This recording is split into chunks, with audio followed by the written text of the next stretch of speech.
할렐루야. 오늘 프레션 기도회 메릴랜드 버지니아 중보기도자 여러분들과 함께 예배드릴 수 있게 돼서 참 감사드리고 하나님께 영광을 돌려드립니다. 오늘 우리 함께 나눌 말씀은요, 구약의 대선지서 예레미야 중에 한 구절입니다. 예레미야는 여러분들 아시다시피 유다 왕국의 마지막 그 시기를 함께한 그런 선지자입니다. 유다 왕국이 요시야 왕을 기점으로 해서 그 왕이 가장 선한 왕 중에 하나였고 마지막 선왕 중에 하나입니다. 그래서 요시야 왕 때부터 유다 왕국이 계속해서 급격히 쇠락하고 멸망의 길을 걸어갈 때 예레미야 선지자는 그 나라와 함께하고 백성과 함께 우는 그런 선지자였어요. 민족의 비운의 시기를 함께 겪어가던 그런 선지자였습니다. 그래서 그의 별명은 눈물의 선지자입니다. 눈물의 선지자. 나라의 죄악 때문에 울고 나라가 앞으로 겪게 될 그 고난 때문에 울고 하나님의 마음으로 울었던 그 선지자여서 이런 별명이 붙었습니다. 그가 사역하는 중에 여러 어려움을 겪고 그는 여호와 하나님께 이런 질문을 던진 겁니다. 오늘 1절이 그가 던진 질문의 한 부분입니다. 요약해 보면 악인이 형통하고 그리고 의인이 어려움을 당하는 이 상황을 우리가 어떻게 이해해야 합니까? 하고 그렇게 여호와께 변론을 할 때 여호와 하나님께서 이런 답변을 주십니다. 만일 네가 보행자와 함께 달려도 피곤하거든 어찌 능히 말과 경주하겠느냐 하는 이런 여호와의 말씀은요, 한마디로 지금 이 상황이 어렵다고 불평을 하면 앞으로 더 어려운 일이 닥칠 때는 너는 어떻게 하겠느냐, 그때 그 일을 어떻게 감당하겠느냐 하는 여호와 하나님의 질책이자 그리고 격려의 말씀입니다. 여러분, 신앙인들은 때때로 어려움을 많이 겪습니다. 개인적으로 어려움을 겪고 가정적으로도 어려움을 겪습니다. 그리고 사역자들 또 평신도 지도자들은요, 사역을 하시면서 많은 어려움을 또 겪어요. 교회적으로도 어려움을 겪고요, 또 넓은 의미에서는 교단적으로 어려움을 겪는 그런 경우도 많이 있고요, 사회적으로 일어나는 여러 가지 어려운 일들 때문에 성도들의 마음이 상할 때가 너무나 많이 있습니다. 그러면 우리는 이러한 상황에 처했을 때 하나님께 무엇을 구해야 하며 어떻게 기도해야 하고 어떻게 우리의 신앙을 유지하고 나가야 하는가, 그런 질문인 우리에게 항상 있는 질문입니다. 그래서 이런 마음을 가지고 오늘 본문을 조금 더 살펴보면서요, 한 세 가지로 우리의 어떤 입장을 가지고 기도해야 하는가 살펴보겠습니다. 먼저 첫 번째는요, 현재의 시련을 견디라 하는 겁니다. 현재의 시련을 견디라. 오늘 예레미야가 여호와 하나님께 이렇게 변론하게 된 직접적인 이유가 한 가지가 있습니다. 그 이유는 무엇인가 하면 그가 살던 고향의 사람들이 예레미야를 죽이려고 살해 위협을 하는 그런 상황이었어요. 더 이상 하나님의 말씀을 대언하지 말라, 어쩌면 우리가 당신을 죽일 수도 있다 하는 그런 협박을 할 때 예레미야가 오늘 이렇게 여호와 하나님께 묻는 겁니다. 반역한 자가 다 평안하다는 것은 도대체 무슨 까닭입니까? 하고 물을 때 여호와 하나님께서 오늘 이런 답변을 주신 겁니다. 현재의 시련을 이겨라. 너는 지금 사람과 함께 보행자와 함께 경주를 하고 있노라. 오늘의 시험을 이겨야 앞으로 다가올 더 어려운 시험을 네가 이길 수 있지 않겠느냐 하는 그러한 하나님의 그러한 질책입니다. 여러분, 새해 각오를 세운 지가 이제 좀 되었어요. 우리가 새해 때마다 어떤 각오를 세우고 다짐을 하지만 작심삼일이라고 해서 3일 만에 우리가 그만둔 적도 많이 있었는데, 여러분 3주가 지났는데 여러분 영적인 각오를 지금도 유지하시고 기도의 자리로 나오신 여러분들은요, 여러분의 새해의 영적인 꿈과 비전을 이미 절반은 이루신 거예요. 믿습니까? 아멘, 아멘. 여러분들 다 그런 분인 줄 믿습니다. 여러분 3주 동안 어떠셨습니까? 3주 동안 영적인 공격이 너무나 많이 있어요. 우리 각 가정에, 개인의 교회에 영적인 공격이 많이 있습니다. 심합니다. 그러면 우리는 어떻게 해야 하는가? 앞으로도 이러한 영적인 공격은 사단은 우리에게 계속해서 거짓말을 하고 우리를 속이고 넘어뜨리려 하는 그러한 일을 계속해서 해올 거예요. 네가 이 일을 할 수 있겠는가? 너희 가정이 이 사역을 감당할 수 있겠는가? 여러분의 교회가 맡겨주신 이 일을 감당할 수 있겠는가? 사탄은 우리에게 계속해서 거짓말과 참소와 속임수를 늘어놓을 거예요. 교회와 교단과 기독교 전체에도 이러한 거짓말이 난무할 거예요. 교회는 소망이 없다는 사탄의 음성이 들릴 거예요. 여러 종교는 서로 협력해야 한다고 말할 거예요. 다른 종교에도 구원이 있다고 말할 거예요. 기독교와 개신교와 천주교는 같은 뿌리라고 말할 거예요. 교회는 소망이 없다고 말할 거예요. 그러나 여러분, 이건 다 사단의 거짓말입니다. 이러한 현재에 우리에게 던져지는, 교회에 던져지는 모든 어려움과 거짓말을 우리는 기도로 극복해야 하는 겁니다. 찬송가 390장이요 이렇게 됩니다. 때때로 괴로움 당하면 때때로 기쁨 누리네. 우리 1절을 잘 아십니다. 예수가 거느리시니. 우리 함께 불러보실까요? 예수가 거느리시니 즐겁고 평안하구나. 주야의 자고 깨는 것 예수가 거느리시네. 2절 때때로 괴로움 당하면 때때로 기쁨 누리네. 풍파 중에 거느리고 평안할 때 거느리네. 주날 항상 돌보시고 날 친히 거느리시네.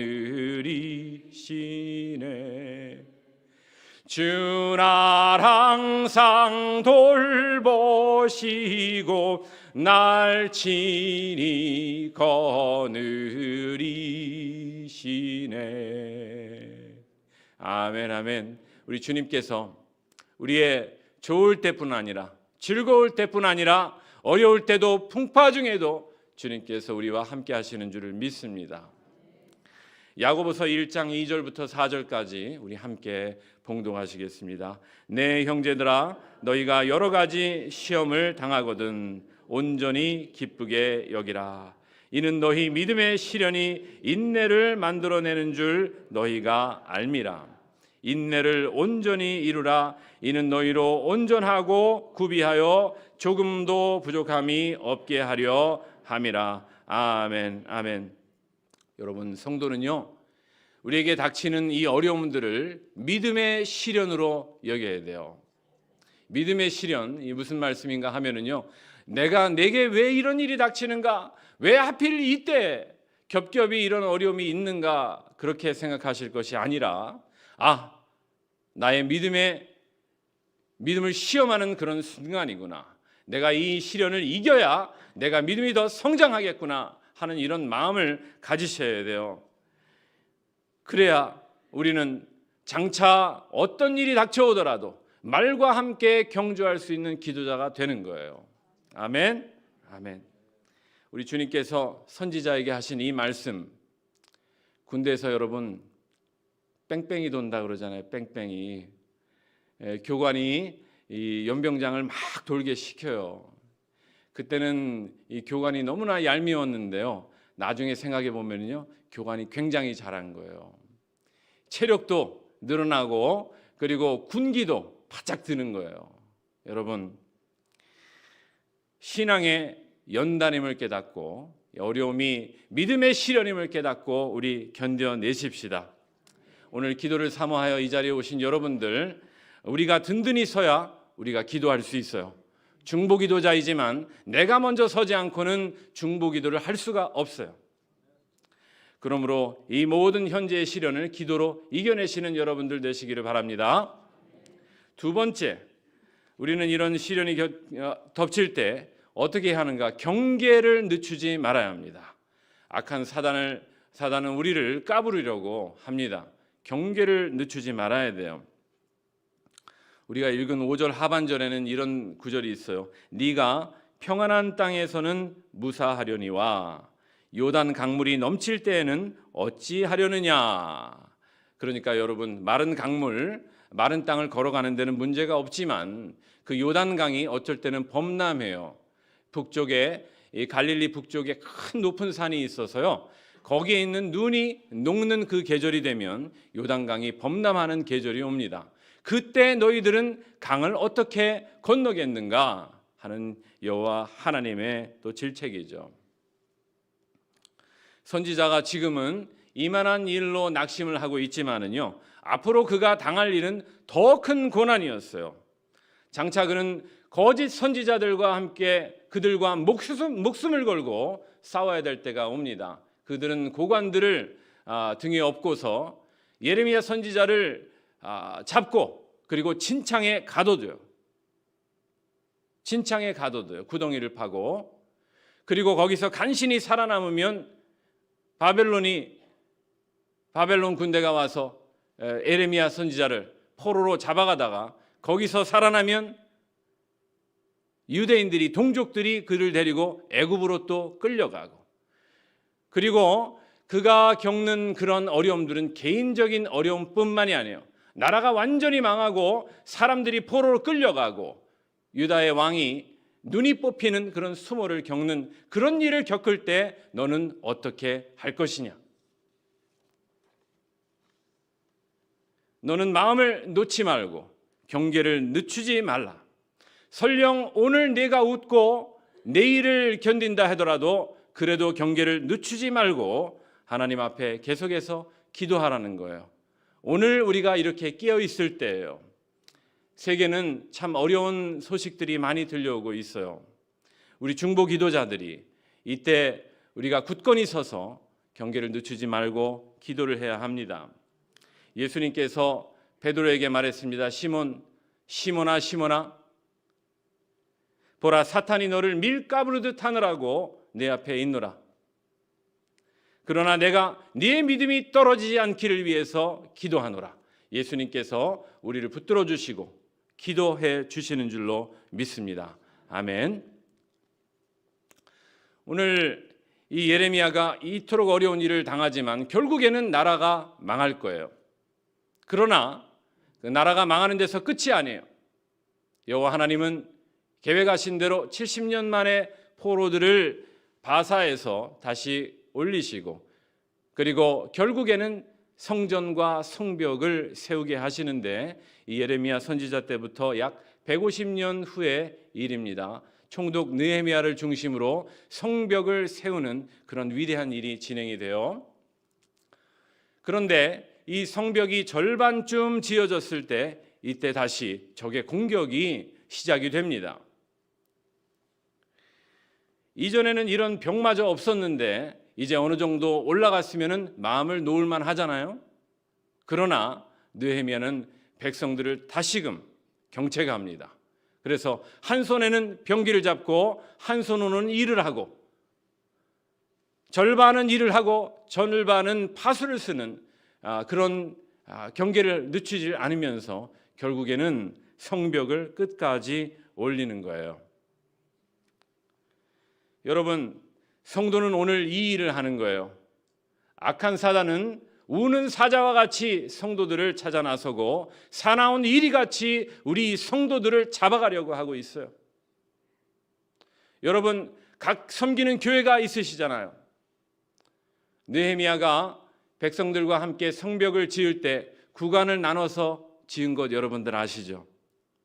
그래서 여러분, 에난데일에 있는 교회는 에난데일의 성벽을 올리시는 거예요. 락빌에 있는 교회는 락빌의 성벽을 올리시는 거예요. 엘리코시리의 교회는 엘리코시리의 성벽을 올리는 거예요.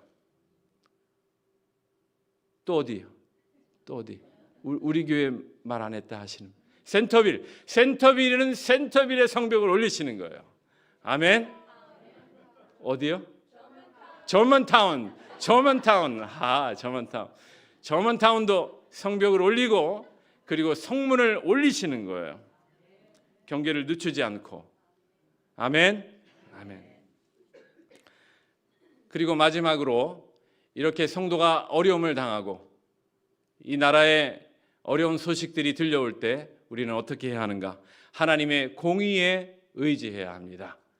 하나님의 공의에 의지하라. 시작. 하나님의 공의에 의지하라. 아멘. 아멘. 우리가 현재의 시련을 어떻게든 극복하고 그리고 장래에 닥칠 일도 우리가 경계하고 우리가 맞서지만 그보다 더 큰 레벨의 일이 있어요. 바로 하나님께서 하시는 일이 있다는 말씀이에요. 바로 그것 때문에 우리가 기도할 수 있는 힘이 있고 우리가 기도할 근거가 되는 거예요. 공의의 하나님께서 악인을 심판하시고 의인을 구원하시는 이 공의의 일을 우리가 믿기 때문에 우리는 지금도 기도할 수 있는 거예요. 선지자가 여호와께 항변하는 이유가 뭡니까? 의인이 핍박당하고 악인이 왕성하고 그런데 이런 불공정한 일이 언젠가는 끝날 날이 온다는 거예요. 이걸 우리가 붙들고 있기 때문에 기도할 수가 있는 거예요. 아멘. 여호와 하나님께서 또 예레미야에게 답변하신 말씀 중에 우리 14절 앞에 보시면서 함께 읽으시겠어요? 내가 내 백성 이스라엘에게 기업으로 준 소유에 손을 대는 나의 모든 악한 이웃에 대하여 여호와께서 이와 같이 말씀하시니라. 보라, 내가 그들을 그 땅에서 뽑아버리겠고 유다 집을 그들 가운데서 뽑아내리라. 아멘. 이스라엘에게 준 그 소유, 그 땅과 그 후손들이죠. 그러나 악한 이웃이 그들을 괴롭히게 되겠지만 이 악한 이웃은 누구입니까? 지금 예레미야 가깝게는 앞에 있는 거짓 선지자들과 고관들과 악한 리더들이죠. 그리고 조금 잠시 후에는 그들의 나라를 벌하고 망하게 하는 바벨론이에요. 그러나 궁극적으로는 우리 성도들에게 악한 이웃은 사탄과 그 졸개 귀신들이에요.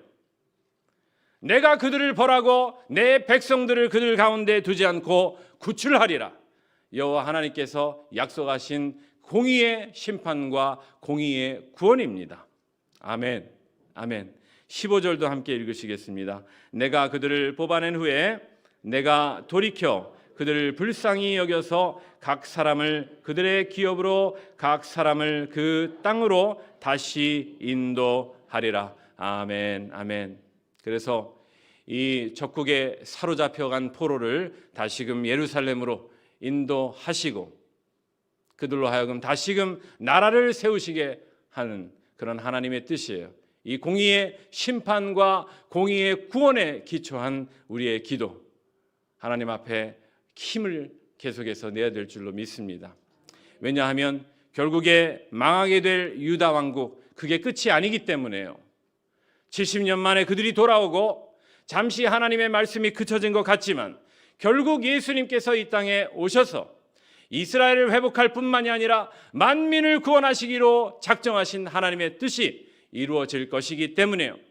지금 우리의 삶이 어렵고 악인들이 승한 것 같지만은 결국에는 우리 구주 예수님께서 그 예리한 거미 입에서 나오시고 철장으로 만국을 다스리시는 심판주로 다시 오실 때 생명책에 기록된 의인은 하나님의 나라 천국으로 인도하시고 거기에 이름이 없는 자들은 지옥과 함께 불못으로 던져질 심판이 임할 것이기 때문에 이 공의하신 하나님, 신실하신 하나님을 우리가 의지할 수 있기 때문에 오늘도 기도하고 있는 것입니다. 아멘. 아멘. 유명한 화가가 문화생들에게 그림을 가르치고 있습니다. 가리키고 있어요. 그림을 어떻게 그려야 하는가. 구도를 가리키면서 산을 그리고 나무 숲을 그리고 덤불을 그릴 때 반드시 잊지 말아야 될 일이 하나 있다 그래요. 잊지 말고 그려야 될 그것은 바로 길이래요. 길. 큰 길이 됐던 오솔길이 됐던 나무가 밟힌 자국이 됐던 무엇이든 길을 만들어야 되는데요. 길을 그리지 않으면 그림을 감상하는 사람들이 그 마음에 왠지 모를 스트레스가 생기는데요. 나 저기서 어떻게 빠져나가나 그런 생각을 하게 되는 거예요. 여러분 풍경화 보시면 한번 자세히 한번 보세요. 저도 볼 거예요. 여러분 이 악한 세상에 출구가 있습니다. 어려운 상황에 빠진 교회에도 출구가 있습니다. 그 출구는 바로 우리의 구주이신 예수 그리스도이십니다. 그래서 우리는 사방으로 둘러싸여도 낙심하지 않는 거예요. 거꾸로 들임을 당해도 우리는 망하지 않는 거예요. 왜냐하면 우리 구원의 주님, 그 이름 예수 그리스도, 생명 되신 그분이 우리 마음에 있기 때문입니다. 아멘. 만일 내가 보행자와 달려도 피곤하거든 어찌 말과 경주하겠느냐. 내가 평안한 땅에서는 무사하려니와 요단 강물이 넘칠 때는 어찌하겠느냐. 우리가 이 말씀을 다시 하나님의 질책으로 붙들고 사방을 경계하면서 기도로 무장하면서 우리 하나님의 공의의 심판을 기다리며 여러분 오늘도 또 올해도 기도의 자리를 지키시고 이 사역을 감당하시는 메릴랜드 버지니아 지역의 기도자들 되시기를 간절히 축복합니다. 아멘.